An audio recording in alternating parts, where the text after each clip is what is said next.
வணக்கம்.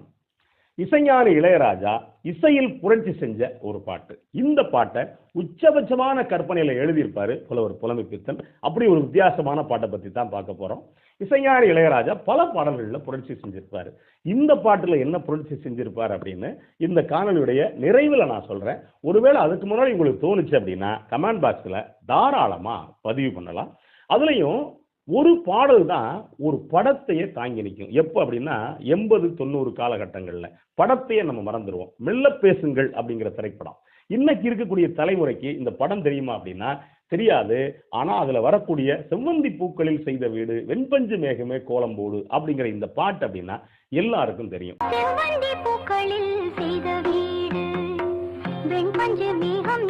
இந்த மெல்ல பேசுங்கள் திரைப்படம் பாரதிவாசு இயக்கத்துல இசைஞானி இளையராஜாவுடைய இசையில வெளிவந்தது. வசந்த், பானுப்பிரியா 2 பேரும் இந்த படத்துல அறிமுகமாகி இருப்பாங்க. இந்த பாட்டுக்கு பல சிறப்புகள் இருக்குங்க. நீங்க எப்ப கேட்டாலும் இந்த மனசுக்குள்ள ரீங்காரம் இடக்கூடிய எனக்கு விருப்பமான பாடல்கள்ல இந்த பாட்டு ஒரு பாட்டு. பொதுவா சினிமா பாட்டை அப்படின்னு ஒரு மாதிரி கிண்டல் பண்றவங்க இருக்காங்கல்ல, அவங்களுக்கு நான் சொல்றேன், இந்த மாதிரி பாடல் கேட்டா இது எவ்வளவு இலக்கிய தரத்தோட எவ்வளவு இசை நுட்பத்தோட இருக்கு அப்படின்னு நீங்க புரிஞ்சுக்கலாம். அப்படி ஒரு வித்தியாசமான பாட்டு.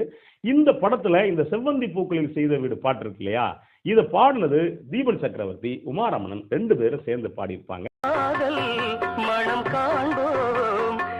இந்த பாட்டுக்கான சூழல் என்ன அப்படின்னா, வசந்த் ஒரு சாதாரண கடைநிலை ஒரு அலுவலக ஊழியர், ஒரு பள்ளி ஆசிரியா இருக்கக்கூடிய பானுப்பிரியா, 2 பேருக்கும் காதல் வரும். பானுப்பிரியா என்ன சொல்லுவாங்க அப்படின்னா, நம்ம திருமணம் பண்ணிக்குவோம், ஆனா சொந்தமா ஒரு வீடு கட்டி அதுக்கு பிறகு திருமணம் பண்ணிக்குவோம் அப்படிம்பாங்க.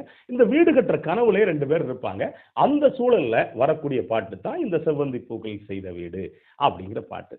இந்த பாட்டுக்குள்ள இன்னொரு சிறப்பு இருக்குங்க. என்ன அப்படின்னா, இந்த ஆரம்பத்துல ஒரு தொகையரா வரும், கூவின பூங்குயில் அப்படின்னு உமாரமணன் ஆரம்பிப்பாங்க.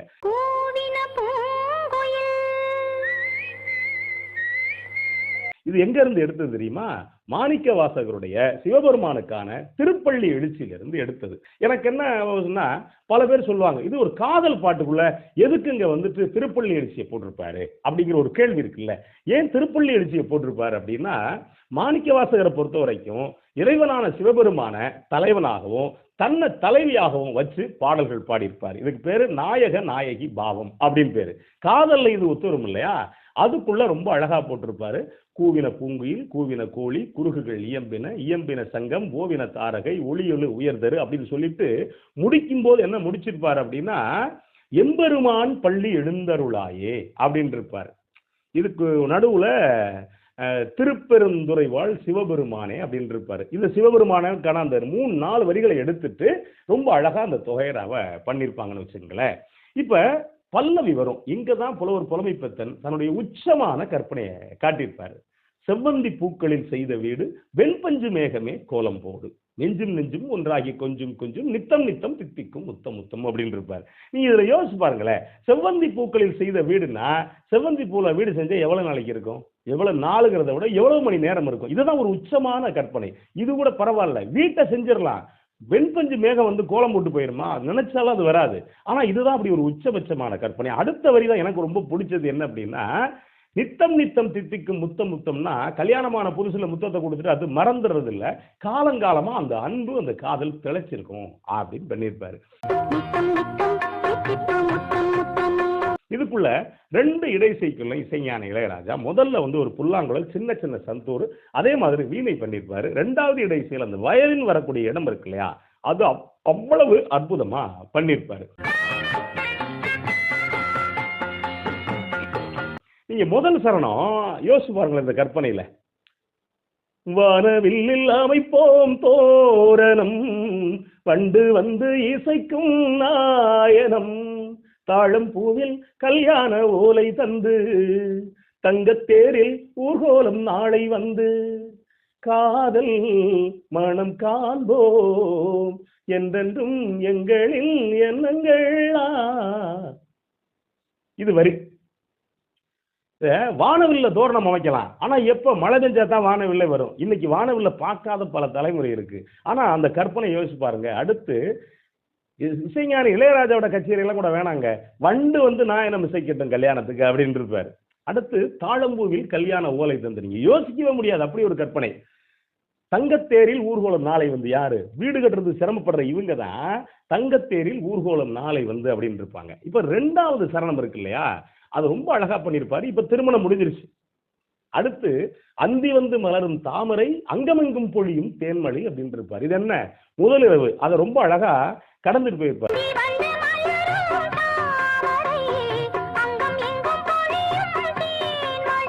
அடுத்த வரி போட்டிருப்பாரு, கைகள் 2ல் தோளோடு ஊஞ்சல் கட்டி ஆடச் சொல்லும் கஸ்தூரி மானின் குட்டி அப்படின்னு இருப்பார். என்ன அப்படின்னா, முதலிரவு முடிஞ்சிருச்சு, அடுத்து 10 மாசம் கழிச்சு குழந்தை.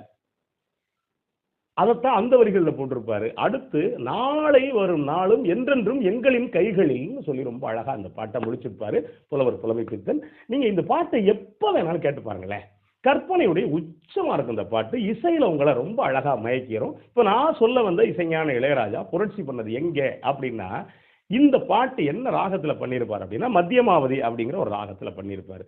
ஆனா இது புலர்காலை பொழுதுக்கு பாடக்கூடியது. பொதுவா புலர்காலை பொழுது அப்படின்னா எல்லாரும் எந்த ராகத்தை தொடுவாங்க அப்படின்னா, பூபாலம் ராகத்தை தொடுவாங்க. ஏன்னா நம்மளே கேள்விப்பட்டிருப்பேன், காலையில் பாடும் ராகம் என்னவோ பூபாலம் அப்படிம்பாங்க. ஆனா இதுல ஏன் மத்தியமாவதி ராகத்தை தொட்டிருப்பாரு அப்படிங்கிறது ரொம்ப முக்கியமான விஷயம். இதையும் தாண்டி தான் மேல உள்ள நம்பிக்கையில இசையில புரட்சி செஞ்சு, எப்பா எந்த இதுல போட்டாலும் பாட்டு கேட்க முடியும், நீ உன்னை ரசிக்கிற மாதிரி வைக்கிறேன் அப்படின்னு இசைஞான இளையராஜா தான் மேல உள்ள நம்பிக்கையில தான் மத்தியமாவதியில போட்டிருப்பாரு. மத்தியமாவதிக்கு இன்னொரு சிறப்பு என்ன அப்படின்னா, மத்தியமாவதியை பொறுத்த வரைக்கும் நீங்க லேசா அந்த பக்தி ரசம் ஊறக்கூடிய அந்த ராகம், கொஞ்சம் நீங்க லேசா கொஞ்சம் சாஞ்சிட்டீங்க அப்படின்னா அது காதல் ரசமாவோ காமரசமாகவும் பண்ணிக்கலாம். இப்படி ஒரு சித்துதலையை பண்ணுனது இசைஞான இளையராஜா. இந்த மாதிரி பல பாடல்கள் மத்தியமாவதியில போட்டிருப்பாரு. அப்ப நீங்க யோசிச்சு பாருங்களேன், ஒரு பூபாலத்தை தாண்டி வேணான்ட்டு மத்தியமாவதியில போட்டு இசைஞான இளையராஜா புரட்சி பண்ண பாட்டு. இந்த பாட்டை மறுபடியும் கேட்டு பாருங்க, உங்களுக்கு வேற வேற விஷயங்கள் தோணலாம். ஒருவேளை தோணுச்சு அப்படின்னா கமெண்ட்ல பதிவு பண்ணுங்க. நன்றி, வணக்கம்.